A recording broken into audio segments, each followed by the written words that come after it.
to be more joining as we start to get into our today's conversation. But today's session is really about, discussing some of the contributions of the enslaved at Montpelier and really looking at what we refer to as kind of the intellectual prowess of the enslaved that they often don't get credit for. And so I am joined by my friend, my colleague, Dr. Matt Reeves, who is the Director of Archaeology as well as Landscape Restoration at James Mhm. Madison's Montpelier. Matt's been the Director of Archaeology since 2000, so comes with a lot of expertise and leads overall archaeological research at James Madison's Montpelier. And so he's also a principal investigator for all archaeological projects on the property. And over the past 2 decades, Dr. Reeves' research has focused on plantation life, Civil War encampments, and overall focus on sites of the African diaspora, both pre and post emancipation. So, considering that, we could probably talk for hours about, about some of the things that, Matt has done and what he's done in terms of the overall scope of work and how he's contributed to this growing body of knowledge as it relates to, the contributions of the enslaved and of obviously their descendants. And so, Matt, first, I want to say thank you for being a part of, our Black History program for the NBC. And by the way, I'm George Moreau. I'm the executive director for the NBC. But less about me, more about Matt. And wanted to say thank you for taking time out to talk to us about your work, your very pivotal work in terms of growing this body of knowledge that is the contributions of the enslaved in terms of the commemorative landscape.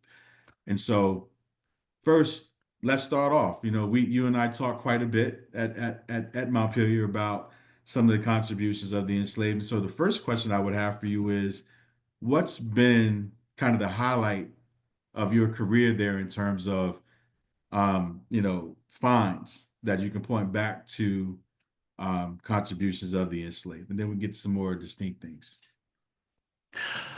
I'd say, yeah, and it's an honor to be here. Thank you for inviting me to be part of this program, George, and be part of the this month's curriculum that you've established and has been going so well. I'd say one of the highlights has been, the archaeology at Montpelier is pretty amazing. We have over 2,650 acres at Montpelier, and it's some of the best preserved landscapes in America, like in terms of during the operation of the estate within the 2,700 acres, there's probably 400 acres of woods, but today there's 1,800 acres of woods. So over about like 2/3 of the property is wooded. And most of that area became wooded after Dolly Madison sold Montpelier in 1848 and so in 1844 and sold the enslaved community. And so fields turned back into woods and the sites were preserved. And for years we've surveyed these sites and found them. And it was when we started intensively working with the descendant community that we started to develop questions that really turned us to, what exactly what you just said, George, is what is the intellectual contributions of the enslaved? And once we started, reading between the lines of, what we'd find a site where there seemed to be some unique innovations that had happened in terms of, the like the drainage canals in the Eastwoods and landscape features where the terrain had been terraced and it obviously that it had never failed, but then there's nothing in the documentary record that says how that happened. And what we started to realize is, it's between the lines of the documentary record and what we're seeing in the archaeology is where the intellectual contributions of the enslaved is present. Because in so many cases where, say, it was an idea that Jefferson or Madison had developed, and they would write letters back to each other as, one particular example, but where it was developed by the enslaved, it wasn't written about. And so when we start to see some of these examples, and there's no precedent for this in the documentary record, all of a sudden, and this is a question that was posed to us by the descendant community is, when we were developing the mirror distinction of color in 2016, and we had advisory meetings with the descendants. There was one particular meeting where descendants, had gone through the tour of the house, and they had been, the guides had, talked about the intellectual contributions of Mr. Madison and his, especially with political philosophy. And when the enslaved were brought into the history as they were, it was about their labor and the work they did, but their intellectual contributions wasn't touched upon. And this is it's a hard topic to see in the documentary record, and I think it's there as well. But in the archaeology, that's what was really became a highlight of my career. And it was at the same time that we had done these flights with LiDAR. And LiDAR is this mapping technique where you can produce a high definition terrain map of the landscape. And we started to see that, the terracing wasn't limited to around the main house. It was the fields. It was areas where roads had been put in the 18th century, and they were still there, like roads that in the 20th century, they dated to the 18th century, but in the 20th century, they were used by logging trucks. And there was no, they were so well laid out and designed in the landscape that there was no need to put gravel down in those areas because they were so well drained. So, there's something going on there that, isn't written about, but there's a landscape design and knowledge of soils. There's knowledge of hydrology. That's the only way you could, produce some of these landscape features and have them survive from the 18th century into the 20th century. So I'd say, with the question, it's always often want to talk about one side or the other, but it was this vortex of, working with descendants that made us see, the property in such a different way. And then at the same time, having access to this kind of groundbreaking technology like LiDAR. And it was just, it was almost in the same year that happened. It was amazing. And I can show examples of this when we talk about the Eastwoods. So I was actually going to go there because I know in our conversations, like one of the things that we talk about from an MDC standpoint when we're talking with different folks who are pretty much asked the question, like, what is the MDC doing? And, how do we focus on this concept of whole truth history? And so I think the example that you gave, as far as, hey, Madison's been writing to Jefferson and possibly Monroe about, he's growing tobacco and this and that. But then it's kind of like when you peel the layers back to your point, like you're saying, it's in between the lines, right? And so what we're focused on is how do you tell whole truth history, where you're factoring in, everyone that played a part in a particular outcome or in a particular decision, or just happenstance of, different things or events that have happened on this particular site. How do we get the whole truth history where folks that, didn't have a voice then can now start to have a voice and actually have that voice, that contribution amplified. And so you mentioned something about the drainage canals, right? And so when we pick up, the Virginia history, textbook that we all had in the fourth grade, there was no mention of the enslaved knowing how to do hydrology and or do, farming. So can you talk a little bit about in the Eastwoods, particularly the drainage canals, right? I think that's something that's one of those lesser known facts of the site itself that folks might on this call might be interested in. Yeah, absolutely. I'll go ahead and share screens and let's see, share here and go into slideshow here. The Eastwoods are an area of Montpelier. This is a map of Montpelier showing this LiDAR imagery where all the terrain, you can see all these drainages. These are the top of ridges, and then these are the drainages where the water flows across the land. The main house is here, and the Eastwoods is in this the eastern part of the property. and all this area is woodland. And when we started doing some of the surveys, what we were finding is, all the evidence with the LiDAR of all sorts of things, from property lines to field lines to road traces, like down in this area. And then in many cases, what we started seeing was evidence for erosional trenches that were on the slopes. And one of the things that when we started doing surveys in the East Woods is we started finding a whole farm complex in the East Woods dating to the 1820s, and this is what the East Woods looks like today. It's wooded. It's a mature hardwood forest that dates to around 150 years old. And what we started finding when we did metal detector survey in this area is we started finding buildings.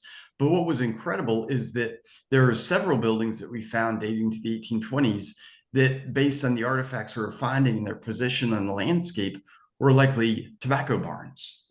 And we know that by the time you get to the 1820s, the ability to grow tobacco on these upland areas is completely lost because all this area is eroded. And the only place where, if you've got a tobacco barn here, it means the tobacco fields are quite close. So the question remained is, where are these tobacco fields? So we started looking at the terrain. And one of the things we noticed is this is the top of the ridge right here for one of where the trail comes down to walk down to the East Woods. And on the sides of these slopes are these massive gullies, these erosional gullies that only form where you have massive soil erosion. So when these were open fields and you had these areas being plowed in a way that wasn't with contour plowing, but was directional, where meaning that the enslaved were plowing across this area, the water in a fresh or a heavy rain would channelize, run down these slopes, and then carry all the soil into these bottomlands. And it's when we started to look at these bottomlands, we realized that these bottomlands had these drainage canals dug into them. So all these streams in here, see how they're a straight line? All these have been channelized. And furthermore, when you look at the area around these streams with a LiDAR, you can see all these slight lines in here. These are the last set of plow furrows that were in this area, probably from the time of the 1840s, 1850s, based on the age of the trees when these were last time these were fields. And so all of a sudden, we started to have an answer about where these tobacco fields are. And what tobacco needs to be successful as a crop is a very nutrient-rich but well-drained soil. And when you think about bottomlands, you don't think about well-drained soils. Like you think about it'd be marshy and you'd have wet areas. Tobacco wouldn't grow in that. And when we started talking with Hillary Hicks, who's the historian at Montpelier, she noted that in the 1820s, Madison writes that the only successful crop he's able to grow, and I'm using that metaphorically, he's able to grow, because a lot of time the planters are writing about these crops like they're growing them, but we know who's doing the work on this, is tobacco. And so the question is, where are these tobacco fields? And so they're in these bottomlands. And what allows these bottomlands to be drained are these double channelized streams. And when you start looking at the structure of these streams in this area, you'll start to see all these odd shaped ditches that are dug into these areas.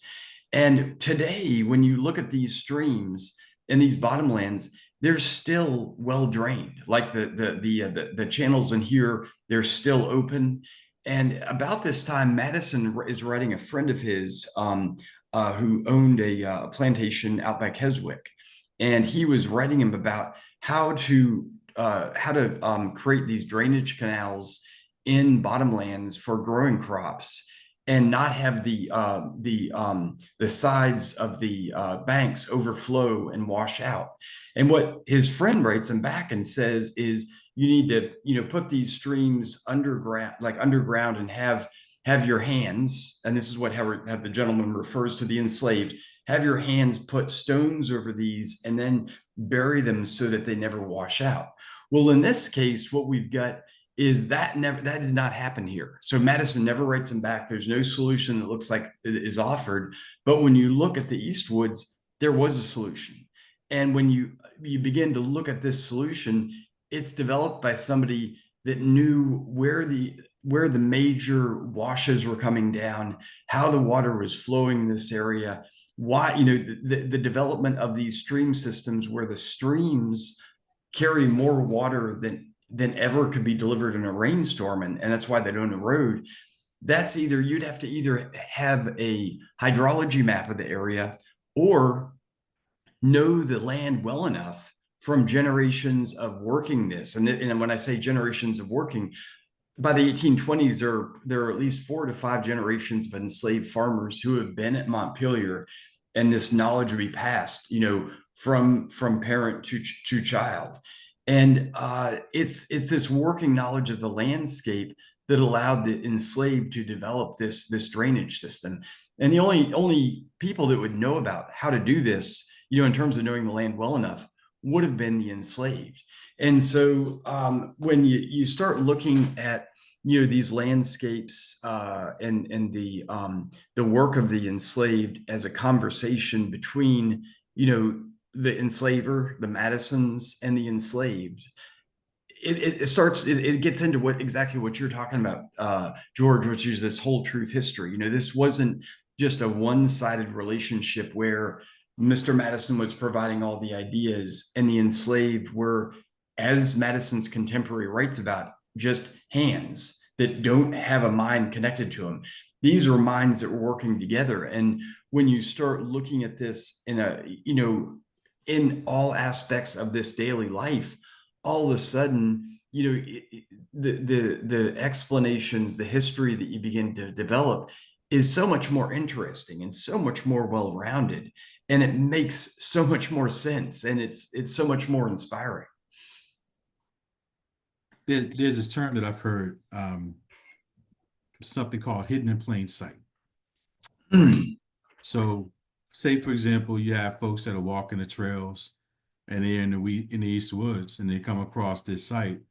Had you not provided the background that you just did, then the average person might consider, "Oh, that's a nice little creek that's flowing through the woods there," and probably pay it no mind, right? Mhm. But when you think about the fact of, hey, these are drainage canals. In fact, Matt, how long are those parallel drainage canals?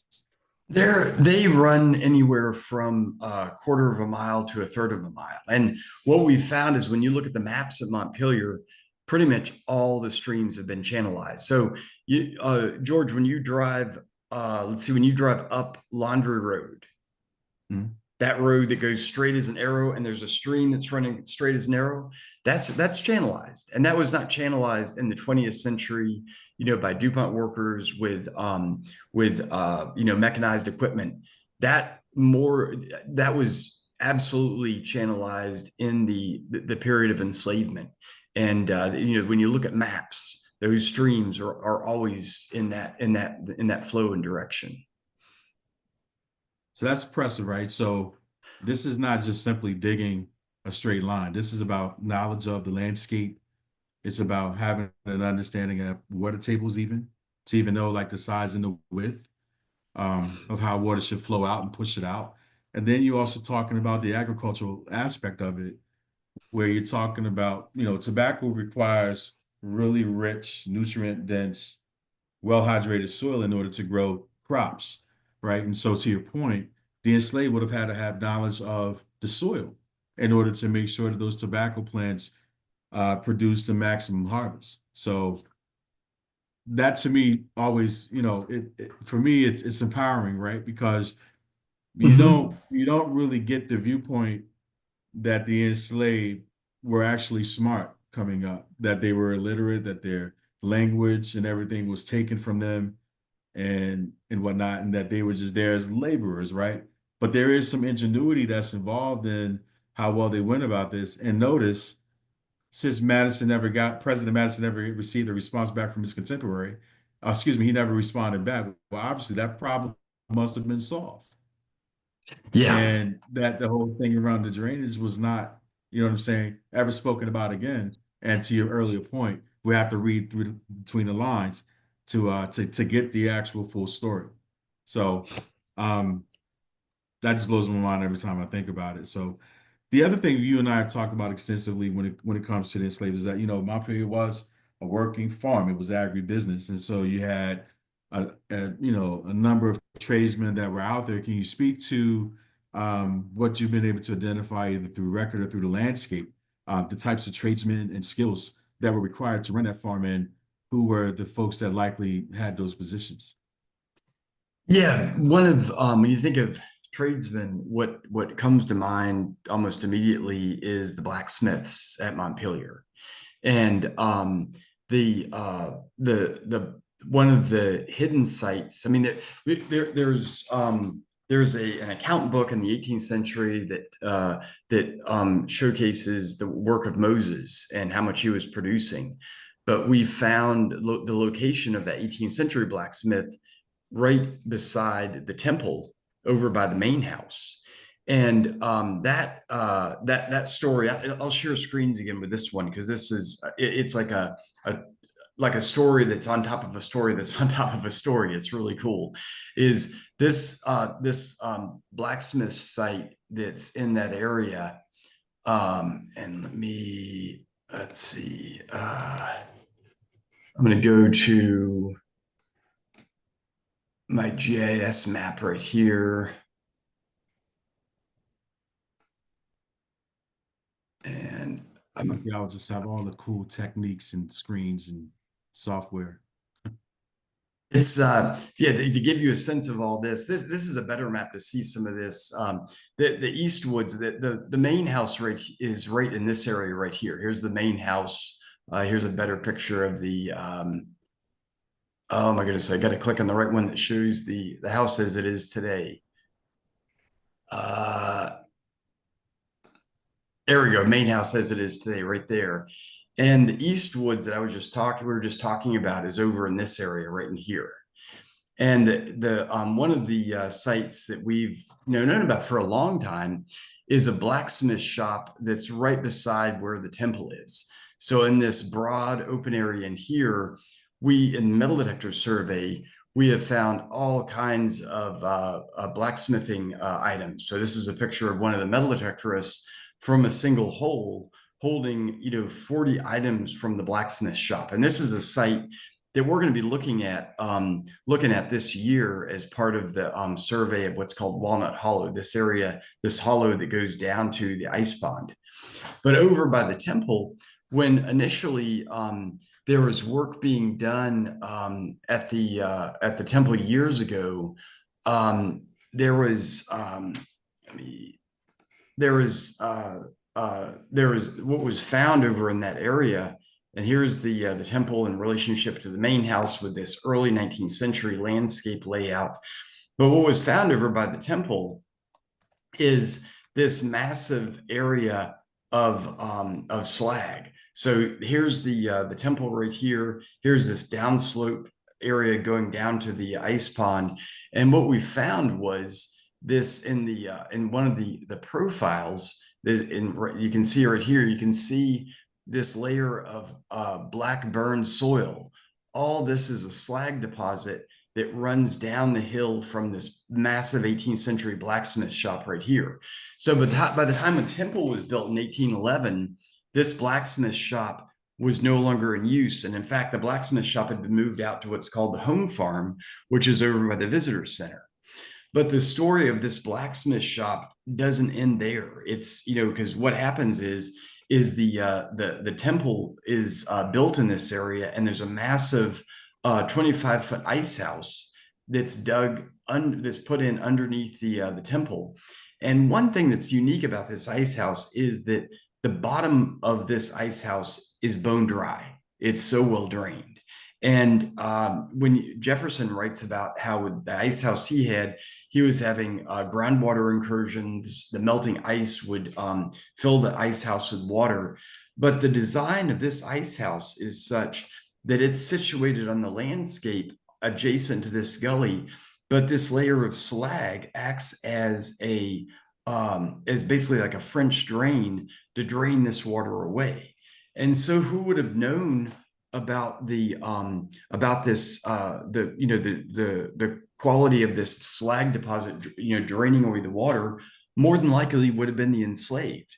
So it begs the question, why is the temple where it's at? You can look at this, and I'll get into the blacksmithing in a second, George, but the placement of the temple, it is, when you look at this on the landscape and you start looking at, early 19th century, late 18th century Euclidean geometry that goes into these landscape designs, you'd think, well, this is a product of, Madison's, neoclassical training and, understanding, the layout of the house and, developing these ideas on paper.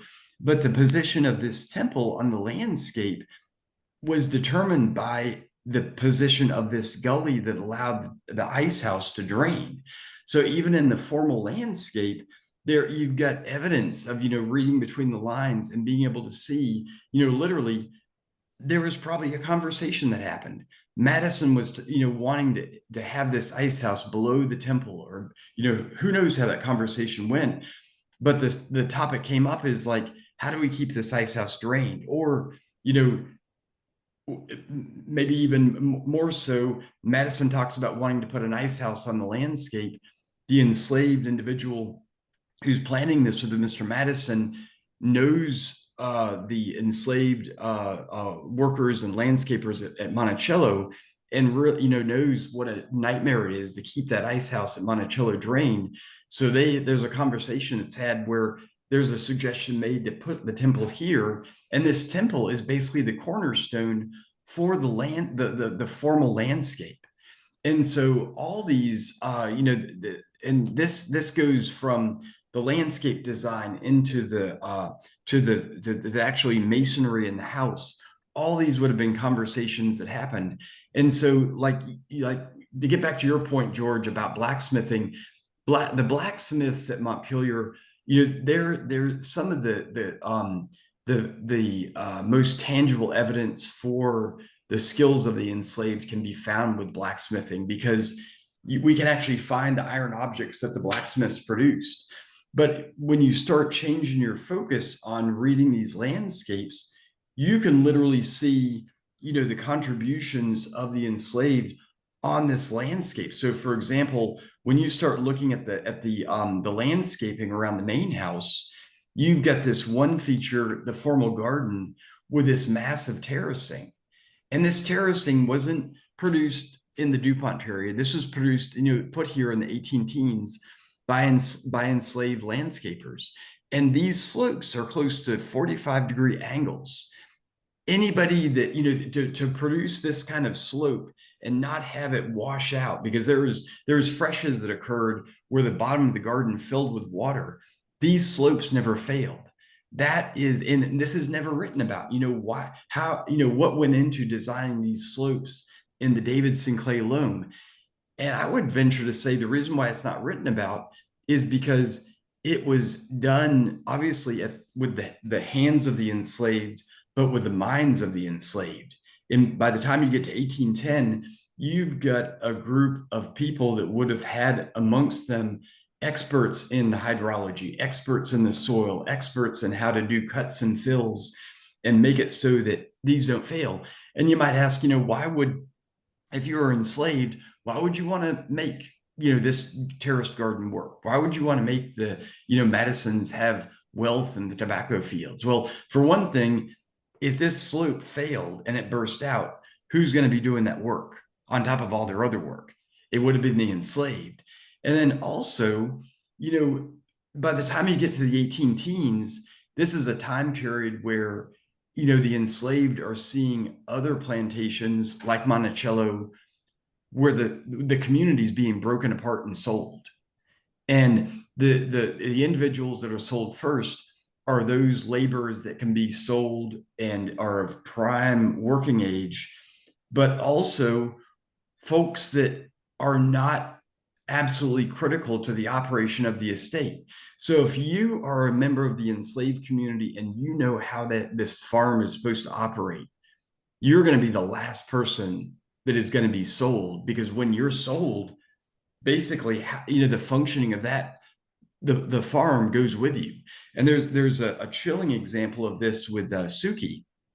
Suki was Dolly Madison's personal slave. And Dolly writes, and this is Suki was Dolly's personal slave for close to 40 years. And she's with Dolly in DC in the 1840s. And Dolly repeatedly catches Suki stealing from her. And Dolly writes her cousin saying, you know, I found Suki stealing again. I wish I could sell Suki, but no one knows me like she does. So Suki's protection in this was, from being sold, because she had her family didn't not want to be sold. Is she knew all of Dolly's needs and was the one person that could satisfy that. So Dolly was unwilling to sell Suki until much later when things got very desperate. And so this, and I'll stop sharing screens here. These aspects of the intellectual contributions of the enslaved starts getting into some of the complexities of enslavement and how power would have been negotiated by the enslaver and the enslaved. And it just makes it much less of a passive experience and of the enslaved, and seeing people for more than just being property, but being active agents in determining their own future. And there's there's another example on the site I'll show in a little bit that really documents that. But I don't know if I went way around your answer, George. And no, that was great actually, because one of the things that I was also interested in is the iconography of the Liberty Temple, right? It's like if you think about Americana, you think about its view within American culture, with the dome and the pillars and whatnot, and so a lot of that is attributed to Madison, right? You look at, for example, the logo for James Madison University, right? And yeah, but how many people, when they look at that Liberty Temple, realize, for example, the significance of an ice house being underneath the temple, and then of course the relationship of the Madisons and how they were able to store ice there from the ice pond. And then of course, when you look, if you go on site even today, you can still see that path that leads from the ice pond all the way up to the temple, right? yeah. So when you think about, again, being hidden in plain sight, you think about who potentially built that structure, who's maintained it, um, who's made the corrections. Not only just the enslaved, but descendants of the enslaved as well, making updates. So it's kind of like that to me has always been an interesting part. And so when we think about the role of the embassy in whole truth history and telling of that history, like those are things that need to be shown, right? This image is shown all over the world, but the minute details in terms of how it got there, the unique purposes behind the temple, and even that piece I just learned just now, like 5 minutes ago, when you were talking about the deposits from the blacksmith and how that actually Mhm. helps shape how water's being drained out of the temple is amazing to me. So yeah, so I think, your response is spot on. There's another interesting aspect of the temple that can't be explained from the documentary record. The mason for the Madisons during the time when the temple was built, this is in 1809 for building the wings, was a man called Hugh Chisholm. And in 1809, Hugh Chisholm was at the height of his alcoholic career and at the bottom of his career as a mason. And the wings, when we restored the main house, the wings were basically falling apart. And that we had masons that had done work at Poplar Forest, who Hugh Chisholm also worked at right before he came to Montpelier. They immediately recognized Hugh Chisholm's work. The brick was coursed improperly. There's signatures of his work that they could see in this house. And actually, the house had to be stuccoed in the 1840s because the wings were failing. The brick was falling apart and the mortar was falling out. Now, when you look at the temple and the ice house, it was built 2 or 3 years later, in 1811 and has none of the problems that the main house has. In fact, there was we had an earthquake in 2011, and so the engineers, when that earthquake happened, we had just finished the restoration of the house 3 years before that. They said that if we had not done the restoration of the main house, there are parts like the wings and parts of the portico that would have fallen down. But the temple had no problems at all, and actually the structural integrity of that temple, it speaks to that there was someone else doing that masonry work other than Hugh Chisholm. And it's something that we've always wanted to investigate is, was, did the enslaved masons take over the construction of that temple? And what is the evidence for looking at the mortar with this? And this is a project we're looking at. And there's another connection with the temple that is not well known, is that there was work done on the temple in the 20th century by Mitchell Jackson, who is Henry Anglin and Madeline Anglin's grandfather. And this is something we'd love to have the oral history committee work on. There's one gentleman who recalls that that when he witnessed Mitchell Jackson redoing the dome of the temple, and he never saw such amazing carpentry than what was done by Mitchell Jackson in that process. And this is something we were just talking about today with the this project to finish the restoration of the temple is like, and you brought this to mind, George, when you were talking about the continual presence of descendants at Montpelier, and during the DuPont period as well. So there's amazing stories that are in the landscape, in the buildings, and visitors absolutely love learning about this because when you come to a place like Montpelier, you want to know what happened. You don't want a sugar-coated history. You want to know who did the work and what people were there. It's part of that authentic experience that we're able to provide as a historic house museum.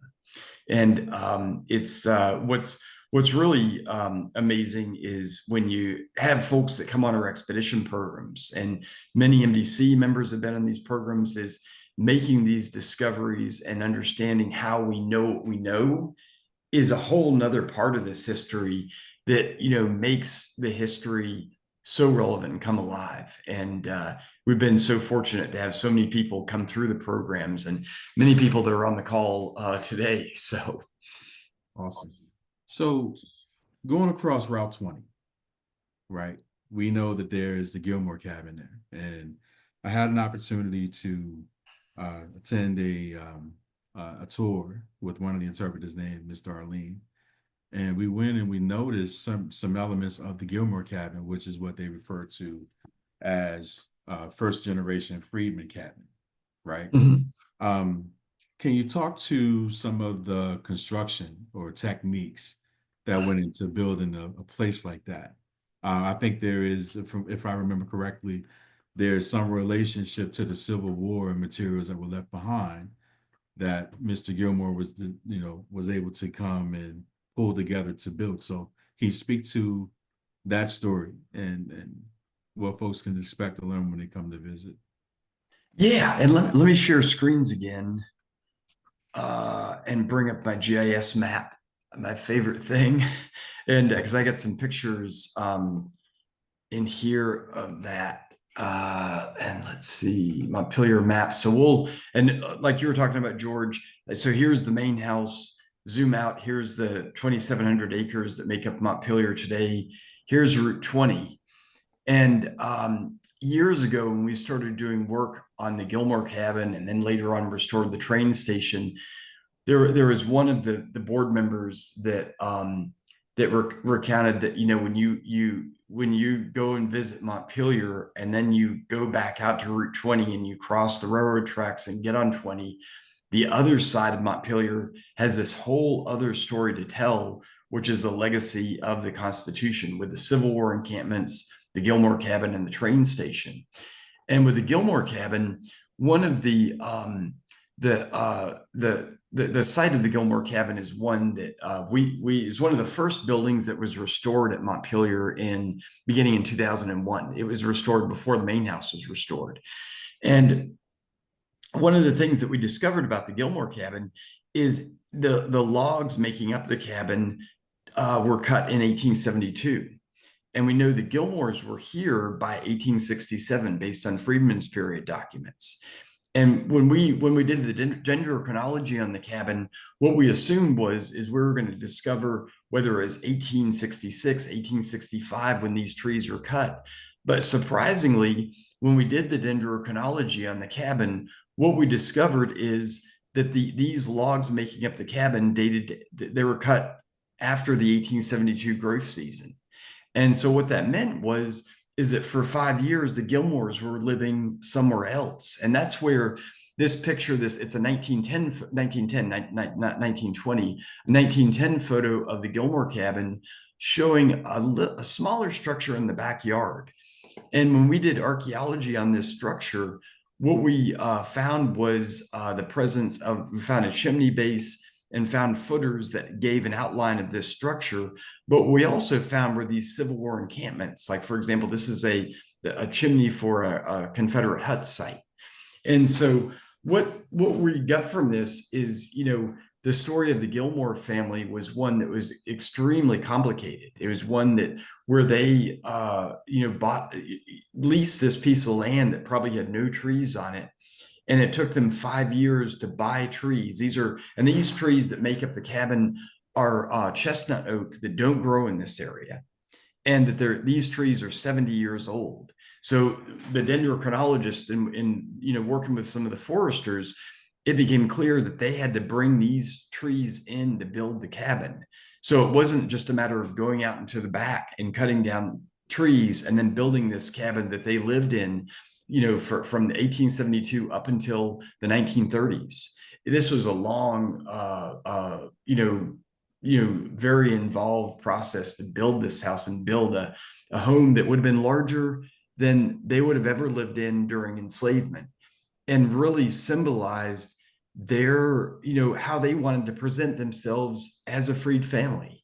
And so it's there's the work that went into building this cabin, but then there's of cutting the logs, but more so there's the work that went into actually buying the logs. There wasn't, for the Freedmen's period, almost so much was set against freed families, buying land that was 3 to 4 times the price that would be charged a white family, economic opportunities that were slim. And, it was what we've got from, looking at these sites is that there had to be a lot of ingenuity and thought put into creating these farms that freedmen's had. And if we have time, I'd love to talk about evidence that we found for how families at the end of the Civil War were escaping freedom and going to Union lines. And we've found a number of sites across the property. And in fact, this one I'll talk about is in the Eastwoods, and the remotest part of the property, all the way on the far end of the property. We found a evidence for a cabin. It's this site in the woods with a black locust tree growing on top of the chimney base. And what we found in doing the excavations at this cabin were Civil War artifacts that gave evidence that by the winter of 63 and 64, this home had been abandoned, and Civil War troops are using this for shelter. And these are Confederate troops, and they wouldn't have used this unless there was no one living in this cabin, and it's being lived in up until that point. And so what we're thinking is that families were escaping across the Rapidan River and then going up to Culpeper, where Union lines were, to achieve freedom, to this ultimate act of citizenship, of putting themselves into the hands of Union soldiers and they were probably told that if they went to Union camps, horrible things would happen to them. But the choice between that and continuing to live under slavery, that choice is made. We found about 5 of these sites that have evidence for this. And so these sites of self-emancipation are ones that are just really, the stories that are there, especially for being the home of James Madison, father of the Constitution, the author, working on the Bill of Rights, who would have enjoyed those rights in the day would have been white males who owned land, and how the enslaved before the 13th, 14th Amendment, 15th Amendment were taking their lives and their liberty in their own hands and escaping the Union lines. And having this be present at Montpelier, it's a story that needs to be told, and it fits in with all these other stories in many and really varied ways. Yeah, it's interesting, right? Because you talk about some of the smarts or the ingenuity on the farm, right? In terms of like kind of the day to day, they gave President Madison the time and I guess the wherewithal to basically be able to do some of those things to help form the nation. But then you also talk about kind of like determining your own freedom and determining your own outcomes, right? Knowing where the Union forces are for number one, and being able to have knowledge of the landscape and directionally knowing how to get there, right? Because obviously, Yeah. your overseers weren't going to tell you where they were. And so to basically declare your own kind of like, future, you left and you knew where to go. So, yeah, I mean, like I said in the beginning of the call, we could talk about this probably for another 2 or 3 hours, but it is 6:48, and wanted to Yes. give the audience an opportunity to ask you specific questions, if any. So the floor is open, and please feel free to put your questions in the chat so that way everyone has the benefit of knowing what you're asking. And then I'll repeat, and then of course Dr. Reeves will be able to answer.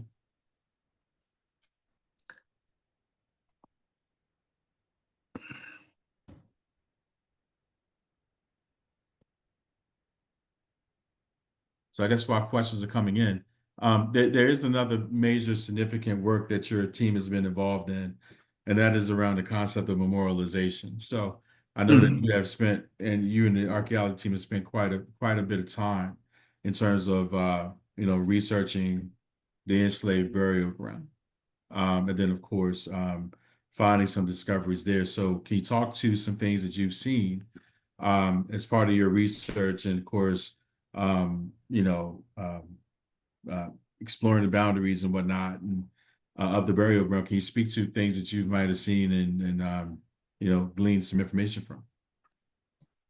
Yeah, the main thing with the burial ground is, for years we knew about the burial ground from 38 depressions that had associated quartz and greenstone fieldstones, and it never made sense that there would only be 38 graves at the burial ground, given that the Madisons would have enslaved over 300 individuals. It would have been closer to like 200 burials that would have been at Montpelier.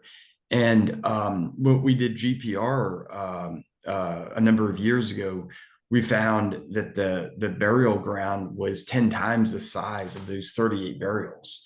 And so, when you stand at the burial ground and you understand the size of this cemetery and compare it, say, to the Madison family cemetery, it's so much larger, but it's also nearly invisible until you start looking for subtle clues like periwinkle.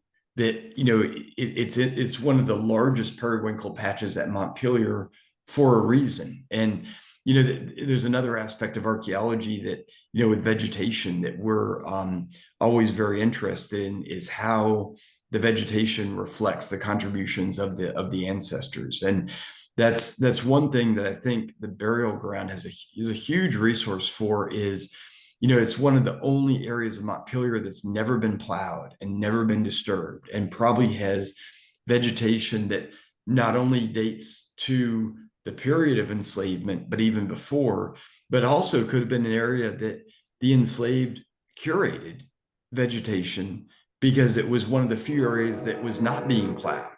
And so, it's another one of these hidden, sets of history that is there. And we've done very little archaeology in the burial ground, because, when we did the work for the memorial last year, we were looking for where the burial ground was not, so we could plan, give us area for the memorial to be built that wouldn't disturb the area of the burials. Mhm. So the size and extent and just that vegetation that magic connector to the enslaved. So looks like do have two questions. One is from Mr. Chapman. Have you ever been out to visit the Woodley Slave Cemetery? I have not. That sounds fascinating because Woodley it's adjacent to Montpelier and was owned by the Madisons, and it'd be the Madison family, and then later by the I believe the Newman and Willises. But it would be, I know that there's Jacksontown, there's a cemetery of the enslaved. But no, Tom, we have to get out there before the green up happens. So All right. And then the next question is from my friend Mr. Brad McCoy. Any idea why the blacksmith building was moved from the temple area to the home farm?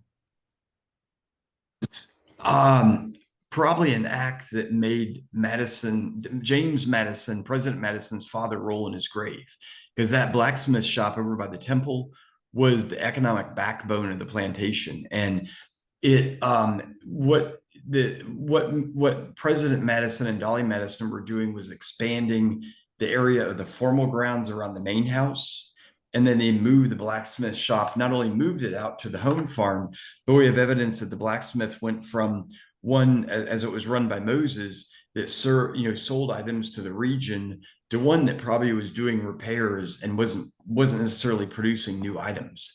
And then, during this time is when Madison, drives the plantation into debt, and then leverages the enslaved community as collateral to get loans, and then finally has to, sell the community to pay back those loans. So it's a So there's another question yeah. that's pretty interesting. I'd like to get your thoughts on this from Miss Veronica. So could it be that self-liberation was linked to the Underground Railroad network? Wow, that's an amazing way to think about the Underground Railroad network. And the two, I mean, by the time you get to the period that we're talking about with the Civil War, especially with the Fugitive Slave Act, and no longer being able to escape, say, just to Pennsylvania, that you had to go all the way to Canada. It would have made there was the idea of finding liberty and finding freedom was always at the core of the lives of the enslaved. And there, Hassan Jeffries, who's the chair of the board, he gave a talk about concepts of liberty and where they came from. And you think about he said, what he said is, like, you think about who would have thought more about liberty. If you have liberty, if you not only have control of your own life, but you have control of other people's lives, as compared to if you're enslaved. It's like if you're hungry. If you're hungry, all you're thinking about is food. If you're enslaved, what you're going to be thinking about is liberty. And so that those concepts that Madison creates, it's no accident that these concepts of American democracy come from enslavers, from folks that were living in Virginia and owned these large farms, because these were undoubtedly conversations that were happening, and to control people like that, you've got to, you're thinking about how to restrict freedom. It's like, these conversations branch all aspects of life, and including constitutional democracy. Yep.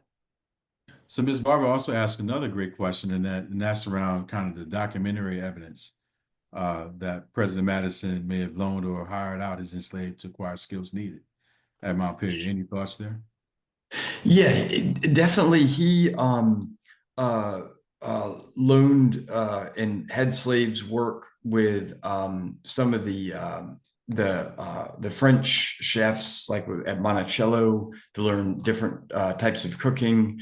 You know, Madison's father, James Madison Sr., was constantly jobbing out enslaved individuals as skilled craftspeople, and in many cases that's where they would be using their skills to work at other plantations, but would probably bring skills back with them, and but also be training other enslaved, because I would imagine like for a skilled enslaved individual to be loaned out, it would probably be to be supervising other enslaved individuals and teach them skills of carpentry, blacksmithing, landscaping, all these combined.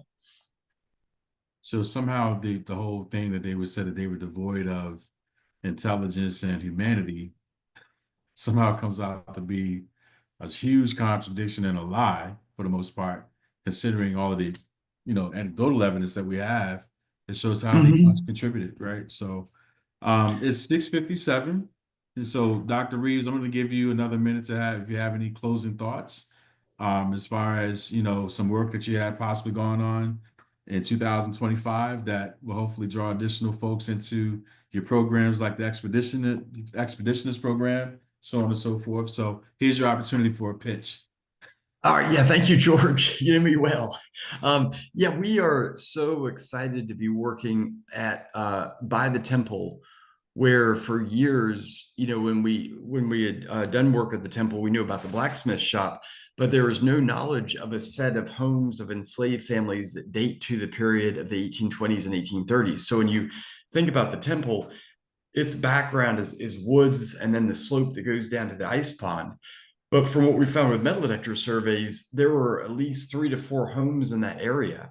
And so we're going to be exploring those and understanding more of who was living there, what type of structures were there, what that area would have looked like, but then also doing some explorations of that 18th century blacksmith shop as well. So it's going to be, it's in an amazing location right by the house. We're really excited to be back, in areas where visitors have easy access to come and see what we're doing. And it's going to be a whole different, set of archaeology up in that area. We haven't been excavating at the main house area since 2018 when we finished work in the South Yard. So we'll be a lot closer to the guides and everybody else. So Awesome. So want to thank you, Dr. Reeves, for a great conversation. Like I said, this was just probably just scratching the surface of this kind of conversation. So hopefully there'll be more for us to kind of delve into in the future. And I want to also thank everyone who had an opportunity to attend tonight's session. Thank you for those that have attended multiple sessions during our kind of Black History programming. And so please learn more about what we're doing. Go to montpelierdescendants.org to take a look at things that we're focused on and to learn more about our goals and our visions and our objectives. So thanks everyone. Have a great night. thank you for having me here, George. Thanks so much. Awesome. Bye, Thank you. Brad.